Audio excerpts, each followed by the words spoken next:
नमस्कार। आज हम देखते हैं कात्यायनी द्वारा लिखित सात भाइयों के बीच चंपा इस कविता की मूल संवेदना। पहले देखते हैं कात्यायनी का परिचय। कात्यायनी का जन्म 9 मई 1959 को गोरखपुर, उत्तर प्रदेश, भारत में हुआ। शिक्षा MA MPhil हिंदी। विगत 24 वर्षों से विभिन्न पत्र पत्रिकाओं में राजनीतिक, सामाजिक, सांस्कृतिक विषयों पर स्वतंत्र लेखन। लगभग 7 वर्षों तक नवभारत टाइम्स और स्वतंत्र भारत की संवाददाता के रूप में भी काम किया। उनकी कुछ प्रमुख कृतियां हैं। सात भाइयों के बीच चंपा, इस पौरुषपूर्ण समय में, चेहरे पर आंच, जादू नहीं कविता, फुटपाथ पर कुर्सी, राख अंधेरे की बारिश में आदि।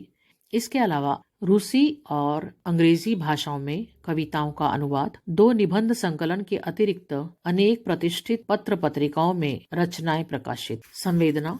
सात भाइयों के बीच चंपा कात्यायनी की चर्चित कविता है। इस कविता में पुरुष सत्तात्मक भारतीय समाज में स्त्रियों की स्थिति का मार्मिक वर्णन किया गया है। रजनी कुलश्रेष्ठ लिखती हैं, आधी दुनिया मतलब स्त्रियों की दुनिया, इनकी बुनियादी समस्याएं और सच क्या है, वो कौन से मुद्दे हैं जिन्हें कविता में ढलना या गढ़ना अनिवार्य ही नहीं अपरिहार्य हो गया। दरअसल समकालीन हिंदी कविता में आधी दुनिया का यह सच अभिव्यक्ति पा रहा है, जिसमें आतंक और विघटन, स्वार्थ और प्रतिस्पर्धा, खुले विश्व का बाजारवाद, जिसमें तमाम सारी शक्तियां जूझकर समाज के लिए गतिशील यथार्थ को प्रकाशित कर रही हैं, असंतोष और आक्रामकता, जिसमें नई पहचान और संभावनाएं टूट बन रही हैं, आशंका और संभावना के ध्रुव बिंदु पर झूलती एक काव्य पीढ़ी आदि दुनिया का सच, उसकी आंखों में झिलमिलाता एक स्वप्न जो कविता के भविष्य से ज्यादा मानवीय अस्मिता के भविष्य की सुरक्षा को लेकर है। एक युगीन चेतना जो समाज, धर्म, राजनीति, बादल, धूप और धुंध के भेद को पहचानती है, पर यह अभिज्ञान उसकी सांसों में घुमड़ता हुआ धुआं बनकर उसकी आत्मा को प्रतिपल आहत करता रहता है। रची जा रही है एक कविता, सच्चाई से आंखें मिलाती यह कविता आगत और अनागत को असहनीय बना रही है। समकालीन हिंदी कविता में महिला लेखन की सशक्त उपस्थिति अभिधा और व्यंजना के बीच महासंधि विग्रह का कार्य कर रही है, जहां एक नव उदारवादी समाज और खुली अर्थव्यवस्था के खुले कपाटों के पार एक खुली स्त्री है, जो चुनौती भरी नजरों से उस दृष्टा और भोक्ता स्त्री को न सिर्फ देख रही है, वरना उसकी कविता का हिस्सा भी बनती जा रही है।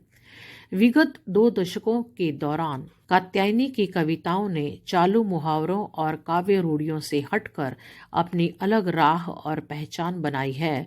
उनकी कविताओं में वैचारिक गुरुत्व और भावात्मक आवेग का विरल द्वंद्वात्मक तनाव और संतुलन देखने को मिलता है। कात्यायनी की कविताएं विविध धरातलों पर जीवन के द्वंद्वों का संधान करती हैं और अपने देशकाल की सभी विडंबनाओं से अदम्य युयुत्सा के साथ टकराती हुई भविष्य की दुनिया के संगठन अवयवों की खोज करती हैं।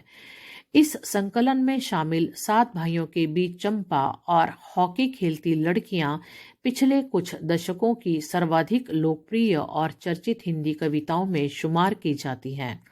कात्यायनी की कविता का एक ऐसा अंश देखिए जहां कथा लय में संवेद्य विचार की छाया अपनी कूट रचना में कुछ और रहस्यमय हो जाती है। 7 भाइयों के बीच सयानी चंपा।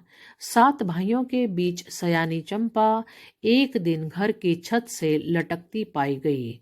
एक दिन घर की छत से लटकती पाई गई, तालाब में जलकुंभी के जालों के बीच दबा दी गई। वहां एक नील कमल उग आया। जलकुंभी के जालों से ऊपर उठकर चंपा फिर घर आ गई। जलकुंभी के जालों से ऊपर उठकर चंपा फिर घर आ गई। यहाँ पर इस कविता की मूल संवेदना समाप्त होती है। अगर वीडियो अच्छा लगा है तो लाइक कीजिए, अपने दोस्तों के साथ शेयर कीजिए। एग्ज़ाम बहुत नज़दीक आ गए हैं, बच्चों के पास किताबें नहीं हैं, तो ज़्यादा से ज़्यादा बच्चों तक ये वीडियो पहुंच जाती है तो उनके लिए आसानी हो जाएगी। चैनल को सब्सक्राइब कर लीजिए। मिलते हैं आपके विषय से संबंधित एक नई वीडियो में नए विषय के साथ। तब तक के लिए नमस्कार।